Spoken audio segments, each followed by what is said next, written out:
17 नवंबर 2023 में university of southern California ने एक आर्टिकल लिखा था। 1970s में लोग रोज़ाना अप्रॉक्सीमेटली 500 एड्स देखा करते थे और आज आदमी लगभग 5000 एड्स देख लेता है एक दिन में। हमारा दिमाग कितना अपना है और कितना दुनिया मैनिपुलेट करके चला रही है। दोस्तों सोचो एक पल के लिए, आज के डिजिटल ज़माने में हम कितने एड्स, न्यूज़, कंटेंट और कचरा भर के बैठे हैं अपने दिमाग में।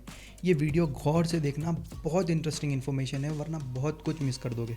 वह इससे बहुत कुछ, आई मीन इट, मतलब हर 3 मिनट में एक नया ब्रांड हमारे दिमाग पे उनका ब्रांड कैसे अच्छा है ये मैसेज छोड़ता है। इमोशनल एड्स तो बच्चों को भी नहीं बख्शते। न्यूट्रिशन के नाम पर ऐसे प्रोडक्ट्स बेचते हैं कि असल में न्यूट्रिशन की कमी हो जाए।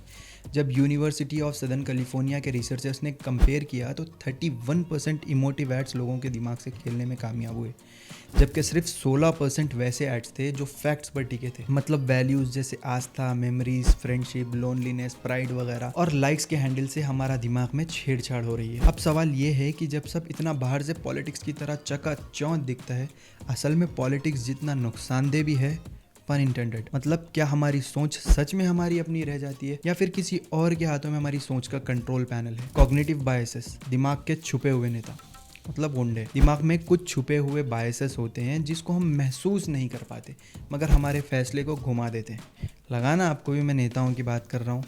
नहीं, वो नहीं, मतलब फैसले तो वो भी घुमाते हैं मगर यहाँ बात दूसरी हो रही है। दिमाग की इन चीज़ों को पहचानना बहुत ज़रूरी है। जैसे कंफर्मेशन बायस, ये वो टेंडेंसी है जिसमें हम सिर्फ वही बातें ढूंढते और मानते हैं जिसको हम पहले से ही हमारी सोच के साथ फिट बैठती हो।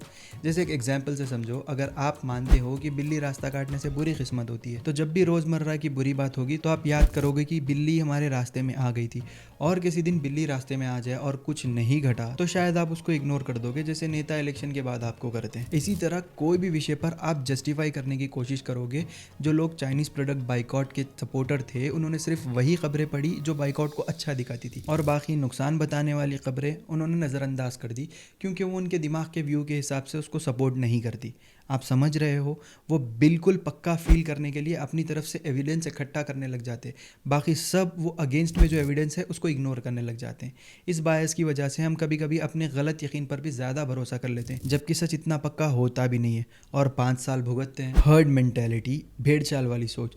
जब हम अपने ग्रुप के साथ खड़े हैं, बिना कुछ सोचे समझे एक तरफ चल पड़ने लग जाते हैं, वही हर्ड मेंटेलिटी से। मैं रैलीज की बात नहीं कर रहा गाइस। खैर, लोग क्राउड फीलिंग में इतना डूब जाते हैं या कोई सब ट्रेंडिंग सॉन्ग सुन के नाचने लग गए तो हम भी नाचने लग गए। ये इशू सोशल मीडिया पे नया इशू बन गया है। वायरल कंटेंट, हैशटैग हमारी सोच को एक इको चैम्बर में लॉक कर देती है। ग्राउंड लेवल पर आया एग्जाम्पल, कोविड-19 के समय जब टॉयलेट पेपर या सैनिटाइजर का स्टॉक खत्म हो गया, सभी ने वही पैनिक बाइंग मोड ऑन कर दिया। जब सभी ने लिया तो हम भी ले रहे थे बिना सोचे समझे। मतलब मैं नहीं ले रहा था, लोगों ने नोटिस तक नहीं किया कि प्लेटफॉर्म पे ये क्रेजी लोगों ने एक क्रेज चला रखा था। ये हर्ड मेंटालिटी है। दिमाग बोलता है कि सब कर रहे हैं तो हम भी क्यों ना करें, और हम इनके पीछे चलने लगे। इसी तरह पूरे स्टॉक की सप्लाई गई ना तो भुगतो 5 साल। मजाक कर रहा हूँ, यहाँ वो कहावत फिट नहीं बैठती, मगर तुम भुगतो। अथॉरिटी बायस, हम अथॉरिटी या एक्सपर्ट पे बहुत आसानी से भरोसा कर लेते हैं। डॉक्टर, टीचर या कोई गोरा अंग्रेजी में अगर कुछ बोले तो हम ज़्यादा क्रिटिकल सोचना ही बंद कर देते हैं। ये अथॉरिटी बायस है, मतलब हम उनके ओपिनियंस को बिना ज़्यादा सवाल किए ही मान लेते हैं। देखो, तुम फिर नेताओं के बारे में सोचने लग गए ना, घटिया सोच है तुम्हारी, तुम अब भुगतो 5 साल। देखो, इंडिया में लोगों की पसंदीदा मिसाल लेने के लिए बाबा रामदेव हैं, जिसका भरोसा सबके सर पर चढ़ गया था।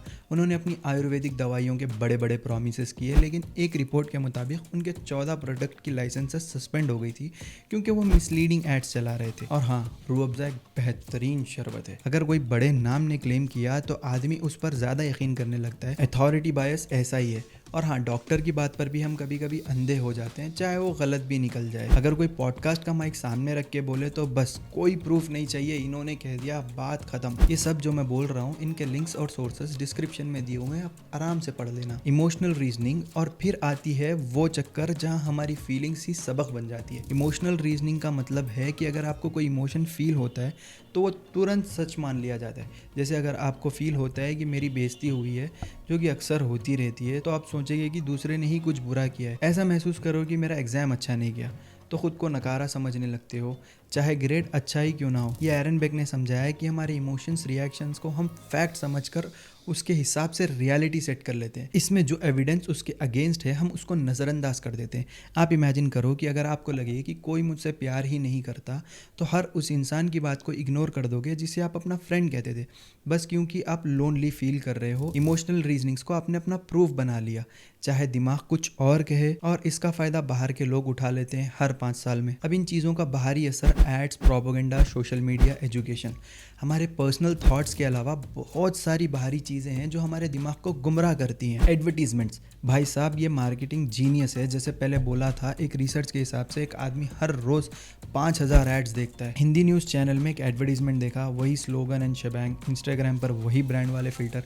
सुपरमार्केट में वही वाली प्रोडक्ट की बिरयानी इमेजेस। सब कुछ repeat repeat repeat. Emotional marketing double धमाका है। यूएससी के मुताबिक जो एड्स दिल को छू जाती थी उनकी कामयाबी 31% होती है, जबकि सिर्फ फिगर्स और फैक्ट्स पे जो होते हैं उनकी कामयाबी सिर्फ 16%। जैसे मेरे सब्सक्राइबर्स देख लो। मतलब जो ऐड आपको फील गुड फैक्टर देता है उसका इंप्रेशन डबल हो जाता है। और सबसे मज़ेदार बात, आपको पता भी नहीं चलेगा कि आप कब जोक से इन्फ्लुएंस हो रहे हो। रिसर्च में देखा कि जर्मन म्यूजिक बजाने पर लोग जर्मन वाइन पीने लग गए। इटालियन म्यूजिक बजाने पर सब इटालियन वाइन खरीदने लग गए। मतलब अटायर पे ना हो, बस म्यूजिक स्टाइल बदल दो तो भी लोग अपना मनपसंद माल चुन लेते हैं। अब वो अलग बात है कि इंडिया में पर्टिकुलर अटायर काम कर जाता है। विजुअल या ऑडियो क्लूज बताते हैं कि आपको मैनिपुलेट किया जा रहा है और आप अवेयर रहते हो हमेशा की तरह। पॉलिटिकल प्रोपेगेंडा, इंडिया इलेक्शंस का सीन देखा होगा। अब व्हाट्सएप फॉरवर्ड की बारी, पॉलिटिकोस के एड्स और रैलीज सब मिलके आपके दिमाग पर तीर चला रहे होते हैं। वर्ल्ड इकोनॉमिक फोरम की 2024 की रिपोर्ट कहती है कि इंडिया सबसे ज़्यादा मिस इन्फॉर्मेशन और रिस्क वाला मुल्क है। और एक सर्वे में निकला कि पहली बार वोट देने वाले लगभग 80% लोगों को फेक न्यूज़ बॉम्बार्ड्स की जाती हैं सोशल मीडिया पे। सच पूछा तो 2019 के चुनाव में वायरल पॉलिटिकल मैसेजेस ने लोगों को इतना कंफ्यूज कर दिया कि जिससे झगड़े वायलेंस तक बढ़ गए। समझो लोग नहीं जानते कि सब सच है या नहीं। हर पार्टी अपनी तारीफ दूसरे की बुराई करने की दुकान बन जाती है। लोग कुछ भी पढ़ने लगते हैं, जो सबसे ज़्यादा दिखे वही पढ़ लेते हैं, वही उनकी दुनिया बन जाती है। सोशल मीडिया ट्रेंड्स, आज के इंडिया में 800+ मिलियन लोग ऑनलाइन हैं आंकड़ों के मुताबिक, और एवरेज 7 घंटे दिन भर नेट पर गुजारते हैं। न्यूज़ फीड पर जो दिखा वही हमारे दिमाग में बस जाता है। Viral challenges, memes, filter bubbles, एक ही चीज़ बार बार देखी गई हो तो एल्गोरिदम भी ट्रेंड बन जाता है। अगर आप एक बार कोई ओपिनियन को लाइक करते हो तो वही ट्रेंड्स दिखने लगते हैं। आप और मैं एक ऐसे इको चैम्बर में बंद हैं कि हर नया व्यू पॉइंट हमको स्ट्रेंज लगेगा। मतलब एक ग्रुप में जो बोला गया हो, ग्रुप पूरा वही मानने लगेगा। राष्ट्रीय पॉलिसी का ग्रुप हो या बॉलीवुड गॉसिप्स का, सब में ट्रेंड टैग्स अपना छोटा सा जादू चलाते रहते हैं। फोमो या फियर ऑफ मिसिंग आउट, ये एक ऐसी एंजाइटी है जो हमें ट्रिगर करती है, जिससे हमें लगता है कि हम पीछे रह गए कोई पॉपुलर ट्रेंड या लेटेस्ट एक्टिविटी या कोई न्यूज़ इवेंट से, और हमें कॉन्स्टेंटली अपडेट की भूख महसूस होती रहती है, जिससे हम अक्सर इम्पल्सिव डिसीजन ले लेते हैं। एजुकेशन सिस्टम, और फिर बच्चे क्लास के चौकीदार हैं। हमारी स्कूलिंग शिक्षा व्यवस्था में क्रिटिकल थिंकिंग कम और रोट लर्निंग ज़्यादा है। एक एनालिसिस बताता है India's education system prioritize rote learning और वो critical thinking, creating individuals who conform rather than question. School में बच्चा सिर्फ पढ़ने के नाम पर पढ़ तो लेते हैं, लेकिन सोचने में एकदम ज़ीरो, क्योंकि इसका कोई सब्जेक्ट नहीं होता जिसके मार्क्स मिलते हैं। ASER annual status of education report study कहती है कि तकरीबन 50% ग्रेड के बच्चे ग्रेड 2 के पढ़े लिखे भी नहीं हैं। मतलब उनकी बेसिक स्किल्स वीक हैं। क्वेश्चन पूछना तो दूर, हम तो डेफिनेशंस भी रट्टा मार के याद करते हैं। टीचर ने बोल दिया, सब ने मान लिया, तो सोचो एल्बर्ट आइंस्टाइन की क्लास बनती अगर हम सब वही रोट वाली रेजिमेंटेशन में होते तो। जब तक बच्चा अपनी ज़ुबान में सोचने ना लगे तो वो सब रट्टा जो उसने मारा है कोई काम नहीं आने वाला। एजुकेशन में एक ही तरह का चश्मा पहनाया जा रहा है, ऑल्टरनेटिव्स पे गौर फरमाने की जगह बिल्कुल भी नहीं है। तो अब सवाल ये रह गया, हमारा दिमाग कितना अपना है? खबर तो ये है हमारे थॉट्स का एक बड़ा हिस्सा बाहर के इन्फ्लुएंसर्स, एड्स, टीचर्स, लीडर्स और इमोशंस ही शेप कर रहे हैं। मत भूलो, हमारी सोच अपनी हमारी प्रॉपर्टी है। हमेशा किसी और के सोचे हुए रिजल्ट्स पे मत जाओ, लेकिन अच्छा हुआ हमने ये देखा। अब जब सब एक ही तरफ जा रहे हैं तो हम थोड़ा सा अलग भी देखेंगे। ये सब चीज़ों के चलते हम अपना दिमाग वापस पाने के लिए कुछ फैसले कर सकते हैं। हर चीज़ पर सवाल करने के, एविडेंसेस की तलाश करने के, अपने इंस्टिंक्ट्स को टेस्ट करने के। जब भी कोई फैक्ट या दावा मिले तो सोचो, क्या ये सच में मेरे खुद की सोच से आ रहा है या कहीं मुझे मैनिपुलेट तो नहीं किया जा रहा, वरना भुगतो 5 साल। नहीं, उम्र भर। अगर आपको ये वीडियो पसंद आया तो आप प्रॉमिस करेंगे कि अपने दिमाग को खुला रखने का, नए नज़रिए लाने का और हर सोच को खुद परखने का। अपनी लर्निंग की जर्नी अभी शुरू करो। हर थॉट को सेलिब्रेट करो, पर उससे पहले कंफर्म ज़रूर कर लो। एक बार खुद भी सोच लो। बस इतना ही फॉर नाउ। सुनने के लिए शुक्रिया। My name is Kabir, signing off.